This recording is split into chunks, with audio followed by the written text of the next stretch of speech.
Glória a Deus. Querido, nós estamos na série da vida de Davi, pegando os ensinamentos sobre a vida do rei Davi, do homem segundo o coração de Deus, e nos vendo em momentos da vida dele. Hoje vamos falar sobre mais um momento da vida de Davi, onde muitas das vezes nós também nos vemos, nos encontramos. Eu quero convidar você a abrir sua Bíblia no primeiro livro de Samuel, no capítulo 22. 1 Samuel, capítulo 22, vamos ler os primeiros 5 versículos. Primeiro livro do juiz, do sacerdote, profeta Samuel, 22, a partir do versículo 1. E a palavra de Deus diz assim: Davi fugiu da cidade de Gate e foi para a caverna de Adulão. Quando seus irmãos e a família de seu pai souberam disso, foram até lá para encontrá-lo. Também juntaram-se a ele todos os que estavam em dificuldades, os endividados e os descontentes. E ele se tornou o líder deles. Havia cerca de 400 homens com ele. De lá Davi foi para Mispá, em Moabe, e disse ao rei de Moabe: posso deixar meu pai e minha mãe virem para cá e ficarem contigo até que eu saiba o que Deus fará comigo? E assim ele os deixou com o rei de Moabe, e lá eles ficaram enquanto Davi permaneceu na fortaleza. Contudo, o profeta Gade disse a Davi: não fique na fortaleza, vá para Judá. Então Davi foi para a floresta de Herete. Irmãos, Davi ele estava sendo perseguido por Saul. Saul, rei de Israel, ou então rei de Israel, já destituído por Deus espiritualmente. Davi havia sido ungido. Davi começa uma jornada, vai para o palácio, começa a tocar harpa, porque ele tocava bem, menino de Deus, para expulsar ali os demônios que atormentavam Saul. E depois Davi, em um dia de batalha, ele vai lá levar comida para os seus irmãos, e Golias está lá enfrentando ou afrontando o povo, e Davi fica muito chateado com aquilo, fala assim: não, esse incircunciso aí afrontando o povo de Deus, não pode. Davi vai, luta contra Golias, vence Golias, começa uma jornada ali, se torna o general do exército de Saul, grande guerreiro. Só que aquilo deixou, não isso na verdade, mas a comparação que pessoas começaram a fazer de Davi com Saul. Saul matou milhares, Davi matou 10 milhares, e aí Saul começou a deixar aquilo tomar o coração dele. O filho de Saul, porque casou com a filha de Davi casou com a filha de Saul, sabe, uma pessoa perto da família, o guerreiro, quem lutava por Saul. Saul começa a perseguir, começa a querer matar Davi, e Davi não tem outra opção. Davi então foge. Davi sai de Israel fugido. E quando Davi foge, o que acontece? Ele perde seu emprego.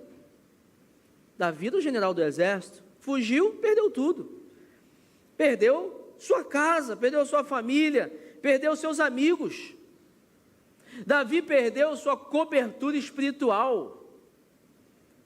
Davi não podia mais ir na igreja. Davi não podia ir mais na célula, não podia mais falar com o seu discipulador. Davi não tinha mais contato com o homem de Deus, que era Samuel. Davi perdeu muitas coisas, o mundo dele virou de cabeça para baixo. E há momentos nas nossas vidas que isso acontece com a gente. Momentos em que a nossa vida parece que virou de cabeça para baixo. Momentos onde a gente perde alguma coisa, uma notícia ruim chega, o enfrentamento de uma tempestade, e parece que tudo está perdido. E esse momento aqui da vida de Davi foi interessante, porque depois de ele ter perdido muitas coisas, ele ainda perde algo muito importante para a vida humana: a autoestima. Davi foi para a caverna. Davi foi se esconder. Davi, o grande guerreiro. Davi que matou urso, matou leão. Davi que matou 10 milhares. Davi que era general de um exército, agora está escondido numa caverna. E caverna, né, gente? Deixa eu perguntar para você: Caverna constrói alguma coisa? Ou seja, a gente vai para a caverna para construir alguma coisa? Alguém vai para um lugar de esconderijo, escondido, com medo, baixa autoestima, para edificar alguma coisa? Ali a gente vai porque, não, tem um investimento ali. A gente aprende alguma coisa ou vai com a intenção de aprender alguma coisa? Não, a gente não vai. É lugar de avanço? Não, é lugar de retrocesso. É lugar de isolamento. Caverna é lugar de fim. E é exatamente isso que estava passando pela vida de Davi. Ora, não era pouco, né, gente? Um exército estava atrás dele. Um exército, o rei do povo estava querendo matá-lo. Pensa só, se o presidente dos Estados Unidos, Donald Trump, decide criar uma guerra contra você, teu CPF, você sozinho, você não tem acesso ao exército, à tecnologia, nada, é o presidente de uma nação com todo o poderio dele ali, atrás de você. Era isso que Davi estava passando. E ele, então, chega em um momento onde as suas expectativas eram as piores. Acabou, é o fim. Nós poderíamos falar assim, olha, chegou no fundo do poço, daí não tem mais jeito. E o interessante é que o último momento do capítulo anterior, capítulo 21, é Davi na cidade de Gate, que o texto fala que, e Davi saiu de Gate, né? Porque ele em Gate, ele teve que fazer algo muito interessante, muito vergonhoso e humilhante. Sabe o que Davi teve que fazer? Para sobreviver, se fingiu de maluco. Começou a escrever nas portas, arranhar, babar. Está maluco? Olha isso. A que ponto Davi chegou? Um grande guerreiro, um ungido, tendo que fingir que está maluco para sobreviver. E o que a caverna representa, gente? A caverna representa profunda angústia, depressão, desesperança, uma falta de expectativas de que alguma coisa possa dar certo. E eu pergunto hoje para você, qual é a tua caverna? Qual é a área da tua vida que talvez está numa caverna, ou será que a sua vida está numa caverna? Certo é que pode não estar hoje, mas um dia você pode chegar numa situação em que você vai para uma caverna, onde você pensa, não tem mais jeito, acabou, é o fim, estou no fundo do poço. Alguns entram e saem de cavernas a vida toda. Basta uma notícia, basta você lembrar de uma pessoa, basta alguma coisa acontecer que você volta para a caverna. Pois é, fui casado, separei, todas as vezes que eu passo naquela rua onde eu morei, dá uma dor no meu coração, e eu entro para a caverna. Tinha um sonho de ter aquela empresa, investi tanto, faliu, não deu certo. Todas as vezes que o nome empresa vem na minha mente, eu vejo algum empresário, eu entro numa caverna. Pastor, não sabe, perdi um ente querido, perdi um filho. Todas as vezes que eu lembro desse dia, eu entro numa caverna. Há pessoas que todo dia 10 de agosto, fala comigo não, faz 10 anos já que meu filho morreu, que um ente querido morreu, que alguma coisa aconteceu, todo dia 10 de agosto, é uma caverna que acontece na minha vida. Há pessoas que estão permanentemente, entraram por alguma coisa e nunca mais saíram da caverna. E o que nos leva para a caverna? Preocupação com a vida material. Davi, no capítulo 19, versículo 9, ele é atacado por Saul, ele foge, ele perde o emprego. Olha, ele perdeu a sua dignidade, ele não tem mais sustento, não tem mais salário, ele não pode mais comprar um pãozinho na padaria, tanto que ele vai pedir, mendigar pão ao sacerdote Aimeleque, porque ele precisava comer. Davi tinha um emprego, Davi tinha uma estrutura, e ele perde. Quando nós perdemos coisas materiais, recursos, teve que entregar uma casa, não consigo pagar, o carro não deu, isso pode levar a gente para a caverna. Agora, é claro, há problemas financeiros que vêm por questões involuntárias. Haja visto aí recentemente, né, já temos alguns anos aí passados, mas você lembra da pandemia? Muita gente quebrou na pandemia, muita gente teve que fechar, muita gente foi mandada embora. Uma coisa que a gente não foi culpa nossa, aconteceu. Tudo bem, muitas empresas não estavam preparadas, não tinha uma reserva de emergência, não estava bem estruturada, a pandemia só acabou de empurrar. E isso está acontecendo com muita gente ainda. Tem muita gente que, olha, você pergunta, tem gente que ganha bem, que tem um trabalho, mas tem uma reserva de emergência? Não, não tenho. Está poupando um dinheirinho? Não, não estou. Está errado. Alguma coisa pode acontecer na sua vida, você vai ser pego de surpresa. Mas há situações, sim, que são por má gestão nossa. Compra quando deveria comprar, tem um luxo que não deveria ter, está morando num apartamento que não precisava morar. E aí, a gente, muitas das vezes, por falta de algo material, a gente vai para a caverna. Segunda coisa que nos leva para a caverna, o isolamento. Talvez você perdeu alguém.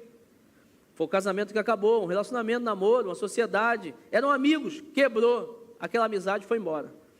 Você hoje se sente sozinho. O isolamento te leva para a caverna. Davi foi sozinho para a caverna. Não tinha ninguém com ele. Terceira coisa que nos leva para a caverna, o negativismo. Olha só, Davi, homem de Deus. Davi, um homem segundo o coração de Deus. No capítulo 20, versículo 3, Davi vai dizer para Jonatas, eu estou um passo da morte. O homem de Deus, o homem segundo o coração de Deus, ele chega assim, teu pai vai me matar mesmo.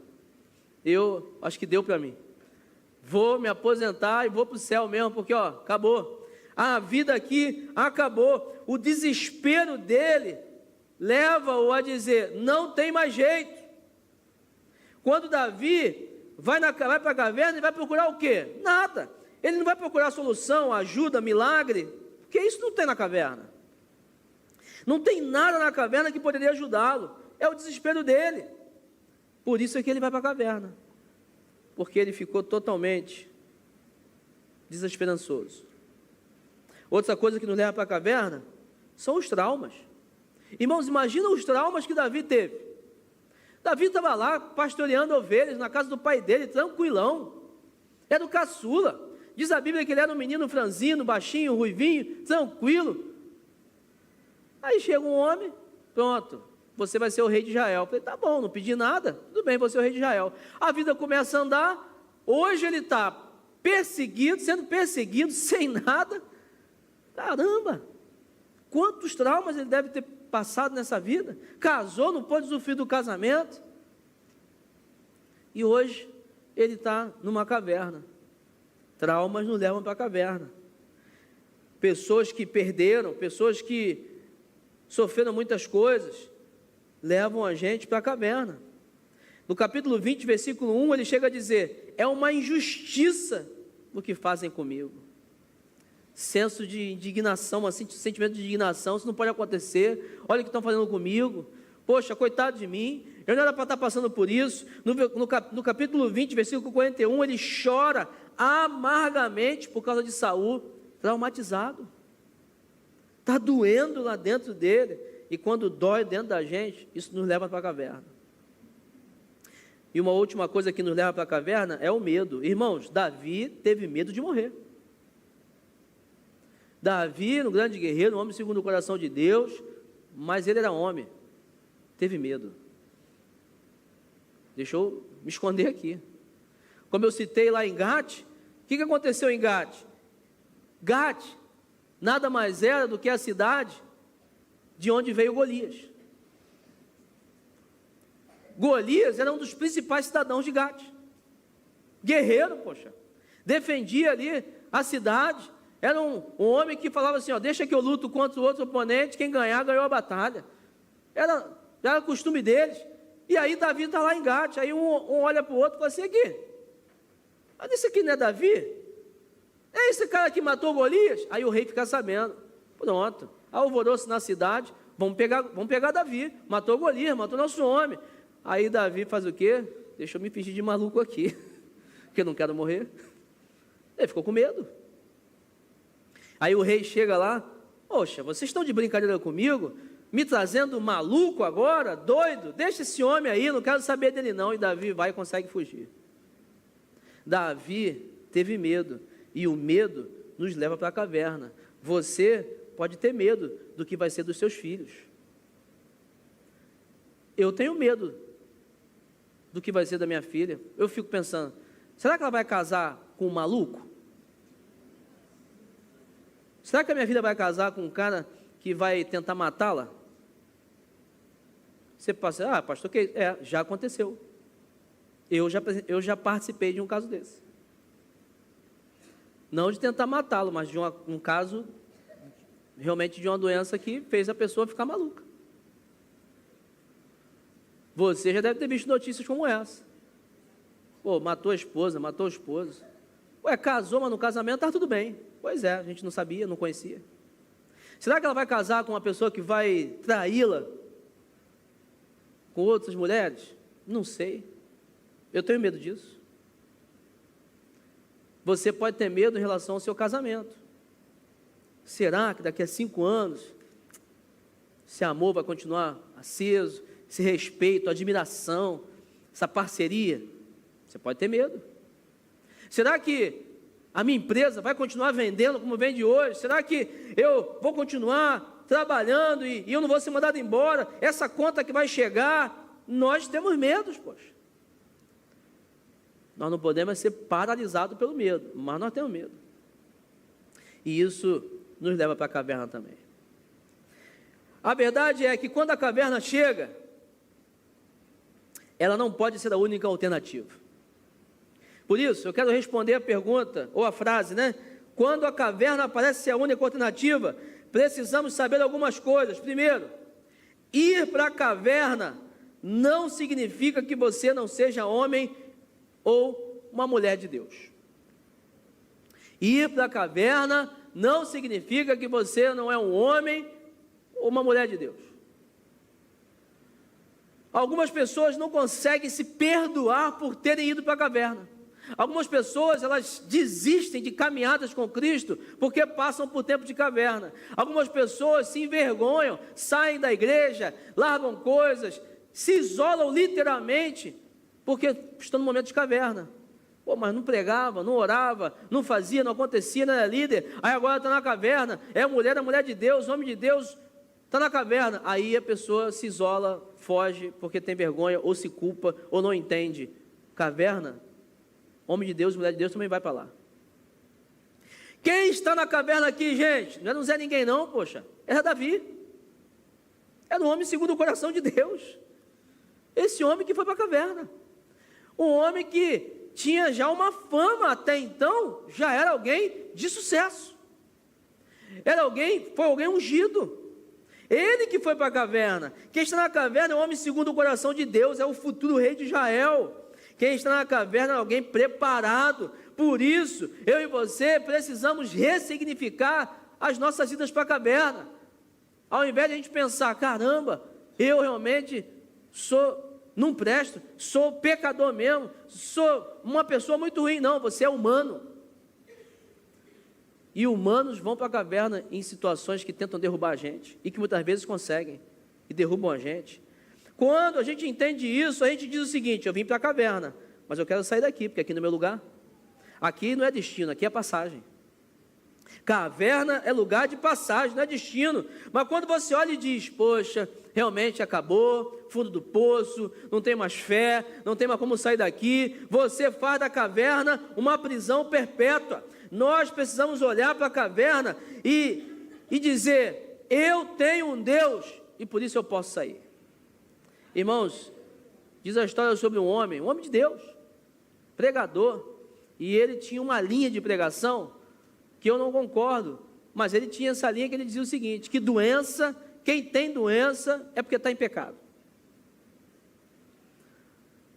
Aí, ele pregava isso, não, quem tem doença é porque está em pecado, se você tem uma doença é porque é o diabo que está mexendo com a sua vida. Ele pregava muito isso, e um dia, ele recebe uma notícia, você está com câncer.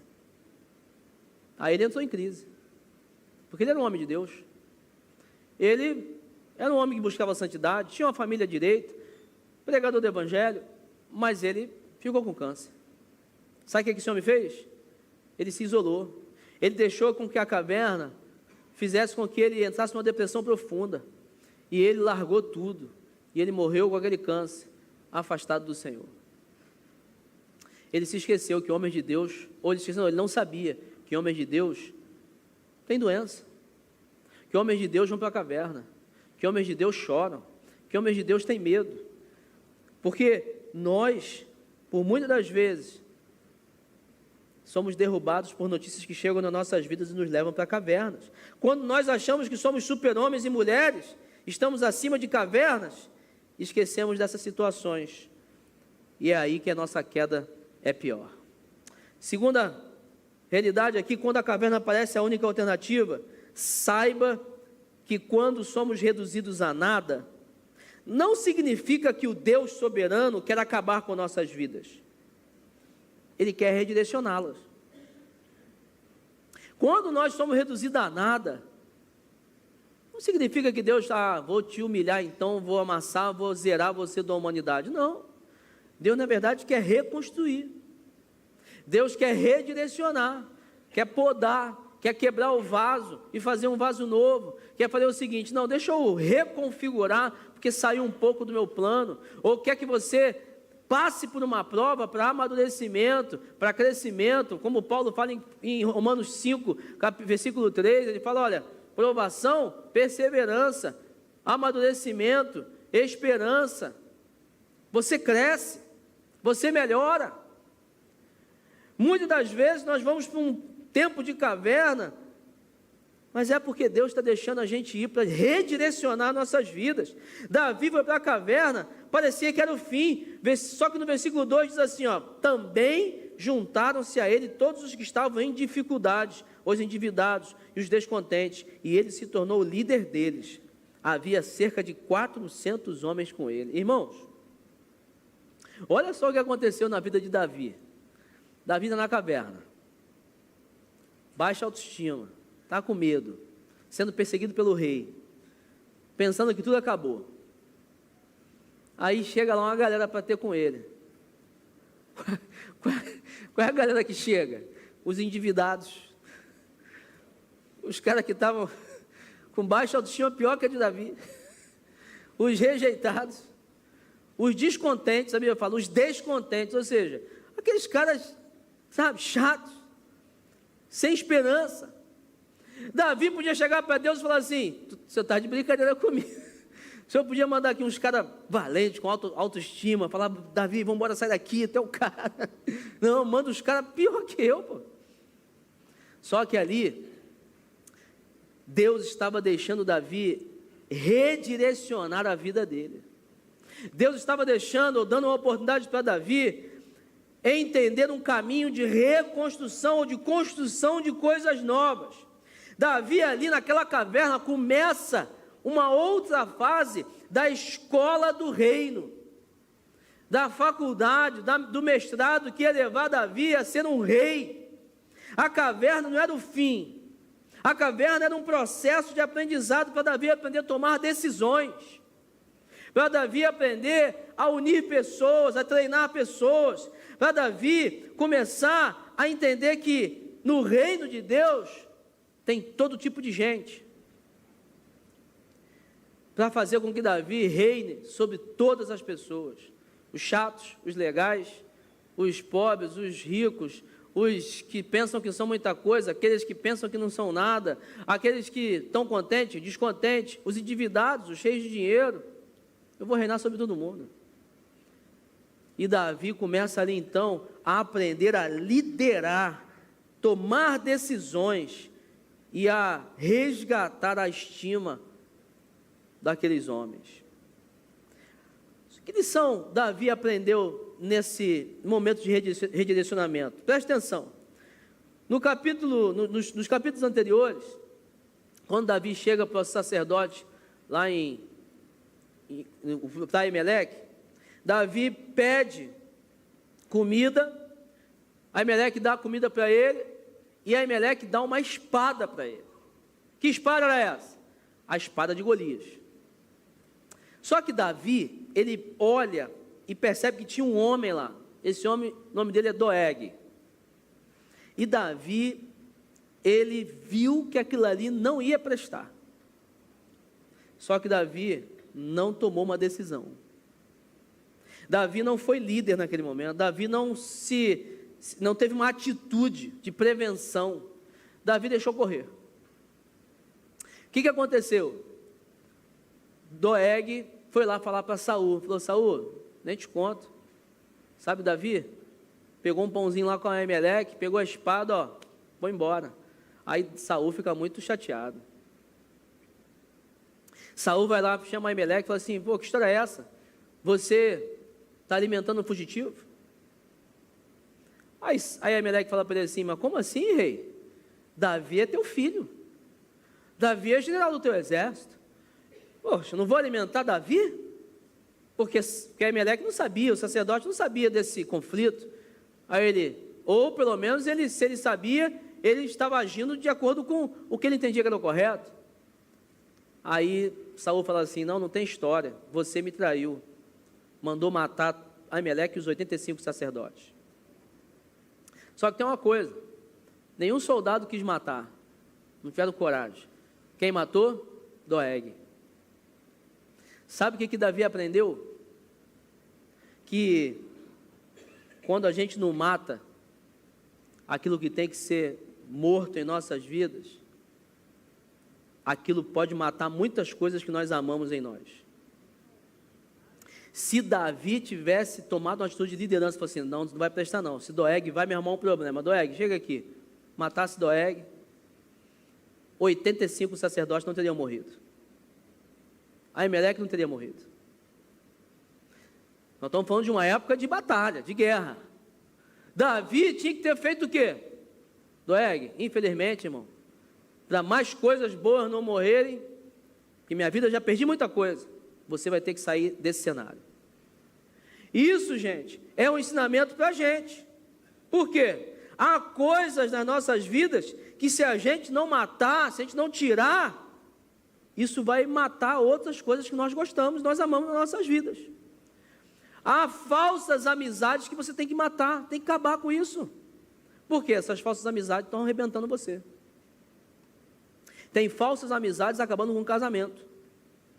Tem falsas amizades acabando com o dinheiro da tua família. Tem falsas amizades acabando com a tua paz, com a tua alegria. Há lugares ruins que você tem que excluir da tua vida, matar. Fala assim: não, eu não vou mais lá. Tem gente que fala assim: não, mas eu gosto de ir naquela reunião da galera e tal. Não, eles têm lá um pagodinho lá, uma cerveja, eu não bebo não. Mas aquele lugar está acabando contigo. Aquele lugar você não é luz, poxa. Você não chega lá e influencia, você começa a ficar contaminado com aquilo ali. Mata esse negócio, não vai mais lá não. Tem conversinha, tem assunto, tem coisas que você está deixando entrar na sua cabeça, tem coisas, vídeo que você está vendo, que está matando a tua integridade, a tua santidade. Tem que tirar isso da vida. Você precisa acabar com atividades que estão gerando problema para você, gostos e desejos que vão matar coisas boas na tua vida. Há situações que precisam morrer. Tem empresário, talvez, que custa mandar alguém embora. Claro, você tem que dar feedback, você tem que ajudar, dar treinamento, né? Você tem que insistir. Mas, poxa, esse funcionário aqui está me dando problema. Há quanto tempo? Já há 7 anos. Meu irmão, promove ele, pô. Promove o mercado de trabalho. Assim, ó, vou te promover, agora você vai para uma outra empresa melhor que a minha. Você está acabando comigo. Tem gente que está insistindo numa sociedade, não está dando certo. Mata esse negócio, pô. Está acabando com a tua paz. Você e eu precisamos aprender com Davi.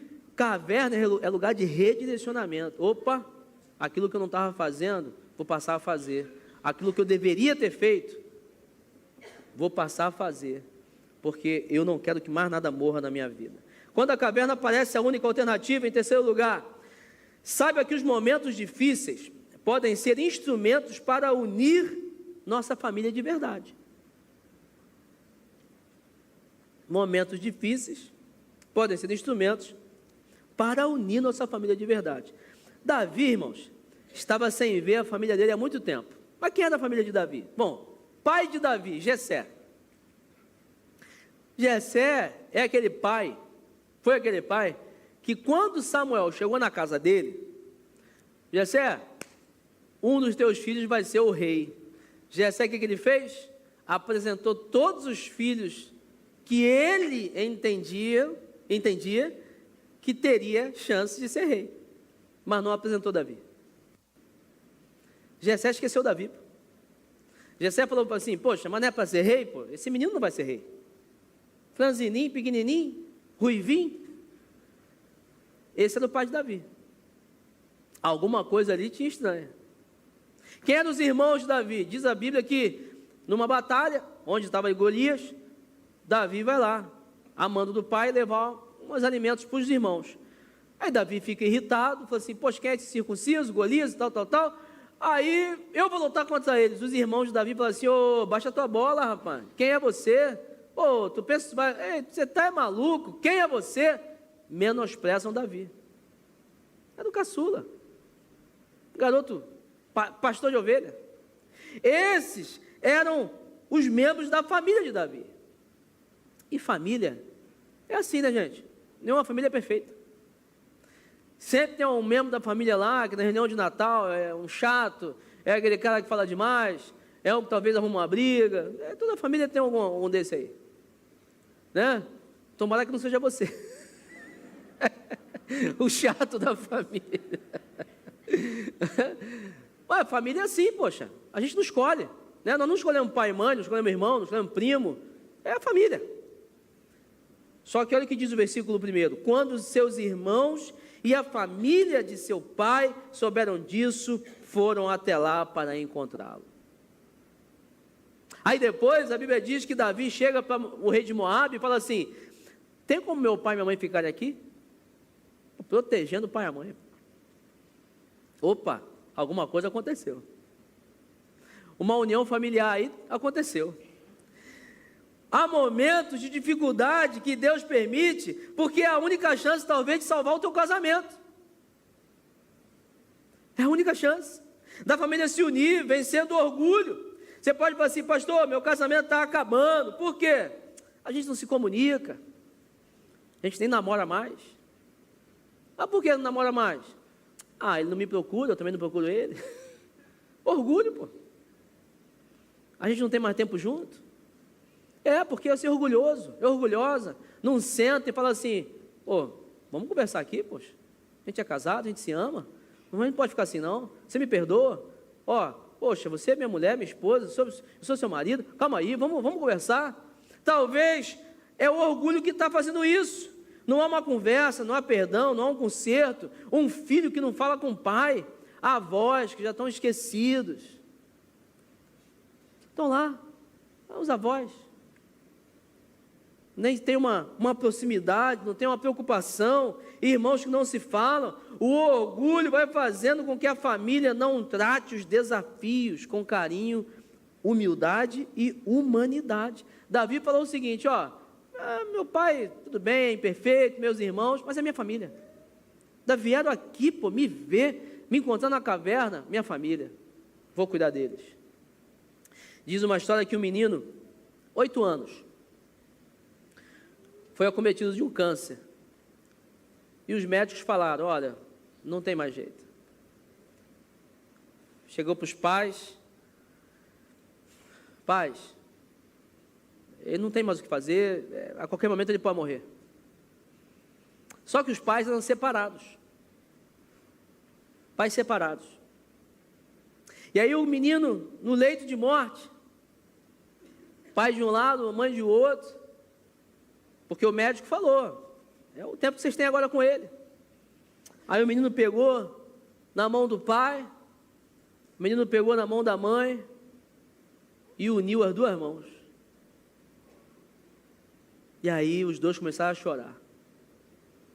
Os dois começaram a chorar, porque o menino, sem força, já quase morrendo, falou assim, como eu queria que vocês voltassem a estar juntos. No leito de morte, às vezes, é onde a gente quebra o orgulho e entende que nós precisamos uns dos outros. No leito de morte, às vezes, é onde a família se recupera. Não espere uma caverna para deixar o orgulho e tomar uma posição na sua vida, na sua família. para reconstruir sua casa, seus relacionamentos. Sabedoria é não esperar a caverna para que isso transforme a sua casa e a sua família. Quarto lugar, quando a caverna parece a única alternativa, saiba que a caverna é talvez a única chance de colocarmos nossas necessidades tão somente diante de Deus. Talvez o lugar de caverna é a única chance que você vai ter de finalmente entender que você precisa depender somente, totalmente de Deus. Gente, isso é do ser humano. Quando alguma notícia ruim chega, algum problema precisa ser resolvido, a gente tenta com as nossas forças e a gente vai tentar acessar aquilo que a gente tem perto da gente. Poxa, um problema na escola, eu conheço alguém da CRE, do município, eu conheço alguém que é professor, ou então, não, eu tenho alguém que tem um contato e tal, você vai acessar. Tudo bem, não tem nada de mal nisso não. Você está tentando resolver um problema, tanto que seja legal, que seja ético, né? Você está tentando resolver o seu problema. A gente começa, não, eu conheço um empresário, eu conheço um político, eu conheço alguém que conhece alguém, que conhece alguém que vai me dar uma ajuda. Nós tentamos de todo jeito, batemos nas portas, achamos que vamos conseguir por nossas forças, mas quando nós chegamos na caverna, gente, a verdade é que a gente está lá sozinho. O único lugar que a gente tem para olhar é para cima mesmo, é para Deus. Às vezes só a caverna que te ensina que há momentos em que você vai precisar finalmente dizer, dependo de Deus. A caverna nos faz crer em milagres. Porque você sente uma dorzinha, toma um remédio, faz aquilo outro. Agora, quando o médico fala assim, isso aí é para a morte, não tem tratamento, aí você começa a crer em milagre. Aí você fala, não, mas Deus tem que operar. Caramba, alguma coisa vai ter que acontecer. Não, Deus é poderoso, mas antes você talvez não estava dependendo de Deus. Para a dorzinha você não acessou o Senhor. Para a sua vida saudável, talvez você não acessou o Senhor. Para as escolhas da vida do dia a dia, você não estava acessando o Senhor. Mas quando chegou na caverna, aí você precisa de Deus. É aquela pessoa que não crê em Deus, não vai na igreja, não lê Bíblia, não ora, mas basta o avião começar a ter uma turbulência, ai meu Deus, me salva aqui. Mas que negócio é esse? Aí nesse momento você acredita em Deus. Eu não sei qual é a sua caverna, mas Deus hoje está falando, olha para cima, olha para mim. Davi estava na caverna e Deus manda um bando de homens rejeitados e desacreditados. Aqueles homens se tornaram um grande exército de valentes. Gente, o milagre aconteceu.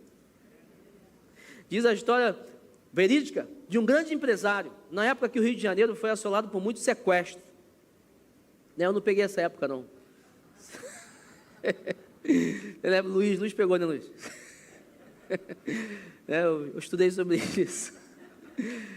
Muitos sequestros assolaram o Rio de Janeiro. E esse empresário famoso, bem sucedido, foi sequestrado. Aí, graças a Deus, a polícia estourou o cativeiro, pegou ele lá. E aí, uma entrevista, uma pessoa perguntou para ele, qual foi o grande ensinamento dessa experiência? Aquele empresário falou assim, olha, esse sequestro tirou de mim o meu orgulho. Porque foram dias que eu passei lá, local insalubre, praticamente não tomava banho, comia mal, fazia necessidades num lugar horrível, e eu acostumado a mandar, a dar ordem, ia ter motorista, e reuniões e decisões, e eu ali totalmente vulnerável, sem poder de decidir nada. Só podia clamar a Deus mesmo. Só que aí é que está. A própria frase nos leva talvez ao entendimento errado. Só podia clamar a Deus. Não, pode tudo. É a Deus mesmo que a gente tem que clamar. É a esse que em todos os momentos nós temos que clamar. Para um espirro que você dá, para uma topada que você dá numa pedra, ou para um grande problema na sua vida, é a Deus que você tem que recorrer. É a Ele que você precisa falar assim, olha, Senhor, eu dependo de Ti em todas as situações, eu dependo do Senhor para tudo. Às vezes a gente só aprende o caminho da dependência total de Deus quando a gente precisa do milagre, na hora da caverna. A caverna não é lugar de desfecho da caminhada, é sim o início de um milagre. Quando a caverna parece a única alternativa, em quinto e último lugar, Saiba que Deus é especialista em mandar as respostas de formas imprevisíveis. Como assim, pastor? Davi foi para a caverna, sozinho, para esperar a morte. Aí, de repente, aquele bando de homens esquisitos chega. Mas com o tempo, treinamento, Davi começa a ver algo grandioso naqueles homens. O que acontece? Eram 400, depois a história vai dizer que viraram 600. Aqueles homens se tornaram os valentes de Davi. Homens que realizaram coisas extraordinárias. A história, a cronologia dos reis vai falar sobre aqueles que estavam mais perto de Davi, outros guerreiros que fizeram coisas extraordinárias. Por Davi e por Deus. Só que eles eram desacreditados. Eles eram rejeitados, descontentes, endividados. Mas Davi olhou para eles, aí Davi começou a fazer gabinete com eles. Tá, e aí, como é que você está? Não, então, eu traí minha mulher, perdi o casamento, estou endividado, aí tive que vir para cá. Tá bom. Aí o outro, então, eu apostava muito, rapaz, me meti em briga, perdi o dia todo, aí estou arriscado a morrer aqui, tive que sair daqui. E você? Pô, você não sabe, rapaz, caiu uma depressão tremenda, e aí minha vida acabou, eu estou aqui desorientado. E foi assim, Davi foi conversando um por um, foi treinando aquela galera, foi se aproximando, foi orando, foi derramando amor, foi ligando um ao outro, foi gerando um senso de família naquela galera, e aqueles homens começaram a amar Davi tremendamente, a ponto de arriscarem a vida por Davi. Conta-se um episódio que Davi chega no lugar, e ele fala assim, pudesse beber uma água, de tal lugar, e era um local que estava em um território perigoso. Aí aqueles homens escutaram aquilo. Davi queria beber água daquele lugar? Diz a história que aqueles homens foram lá, arriscaram suas vidas para pegar uma água, um copo d'água para Davi beber. Olha só, de um bando de desacreditados, o que Davi fez na vida daqueles homens. Ele transformou a vida daqueles homens. E aqueles homens, na verdade, ajudaram Davi a conquistar o reinado. Ou seja, Davi estava numa caverna. Aí recebeu um bando de gente esquisita. Aí Davi investiu naquela gente. Aquela gente virou um exército de valentes. E aquele exército levou Davi ao reinado. Você entendeu? Tem gente que está chegando na tua vida que você olha e fala assim, pô, que gente esquisita. Talvez é Deus mandando uma resposta. Talvez é Deus falando assim, dá atenção, cuida, pastoreia, derrama amor, ora por ele, abraça, ensina. Esse vai ser um valente na tua vida. Tem gente que está chegando na tua vida que é imprevisível, como Jesus fez com os 12. Você pode pegar qualquer líder, qualquer coach, qualquer mentor e falar assim, analisa o perfil dos 12 que Jesus escolheu. Jesus é maluco. 12 pessoas esquisitas, né?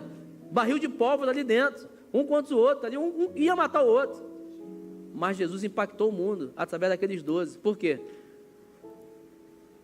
Liderar é muito mais sobre o liderado do que o líder. O líder tem que fazer a parte dele, mas o liderado tem que querer ser liderado.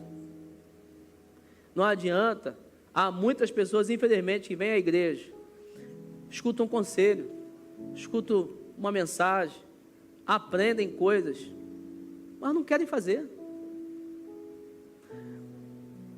Leem a Bíblia, sabem muita coisa, mas não praticam. Como Tiago, né? Tiago no seu livro fala, ouçam a palavra, mas não apenas ouçam, pratiquem.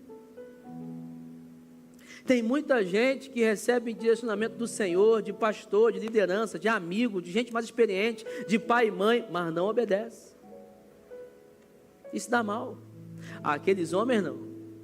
Aqueles homens falaram assim, quer saber? Nós estamos no fundo do poço, nós estamos pior que Davi também, porque Davi, pelo menos é ungido do Senhor, a gente está lascado. Eu vou obedecer a Davi, eu vou me juntar a Davi. Davi, para onde a gente vai? O que você quer? Eu estamos contigo, agora nós somos teus valentes. E a Bíblia diz que aquilo ali foi a resposta de Deus para Davi. Os imprevisíveis. Deus hoje está dizendo: eu estou te mandando respostas, pessoas, oportunidades, portas abertas, imprevisíveis, mas você precisa aceitar, para você sair da caverna e reinar. Mas para isso você precisa buscar intimidade com Deus.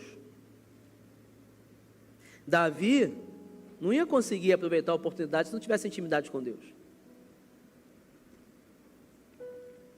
E aí é que eu parto para a conclusão dessa mensagem, que é o grande risco da igreja: um povo que não tem intimidade com Deus. Às vezes Deus está gritando para a gente, mas você não consegue escutar porque você não tem intimidade com Ele. Minha esposa, se ela pode estar doente, com a voz esquisita, mas se ela liga para mim no telefone, né? Lembra de antigamente, com as ligações ruins? É minha esposa, conheço a voz dela. Até quando ela está doente eu conheço, porque eu tenho intimidade.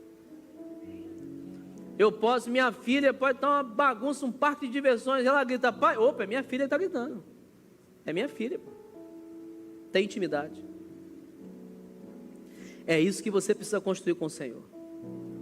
E às vezes Deus te leva para a caverna, Deus te leva para o deserto. Para quê? Para você aprender a escutar a voz dEle, para você entender que as portas que estão sendo apresentadas são dEle, que as pessoas que estão chegando na sua vida, às vezes esquisitas, são dEle, porque Ele está construindo algo para você sair da caverna, para você crescer. E você precisa buscar essa intimidade com Deus. Intimidade com Deus vem como? Tempo com Ele, investimento de tempo com o Senhor. Talvez há algo que você esteja ignorando, que é o caminho para transformar a tua família, mas você não está conseguindo porque não tem intimidade com o Senhor. Algo que está do seu lado, e você precisa de mais intimidade com o Senhor. Sabe o que aconteceu com Davi? Davi, dentro de vários salmos, escreve um onde ele diz: tu és o meu refúgio, em ti confio, para me livrar do tentador. Deus, hoje Ele está apresentando uma solução para a tua vida: intimidade com Ele, para que você possa escrever o teu salmo, para que você possa escrever o teu salmo. Qual vai ser o teu salmo? No dia da angústia o Senhor me livrou, o Senhor falou comigo, eu obedeci e me tirou da minha situação de dor. O Senhor foi comigo, o Senhor me blindou, protegeu, e hoje eu tenho bonança. É o teu salmo. Qual vai ser? Você precisa de intimidade com o Senhor. Você precisa ver aquilo que está atrapalhando o teu contato. Talvez é um comportamento que você tem, que está prejudicando você ouvir a voz do Senhor. Por isso, eu quero terminar essa mensagem perguntando a você: você quer ter intimidade com Deus? Talvez você diga hoje aqui: pastor, eu quero viver essa vida de conexão e intimidade com Deus.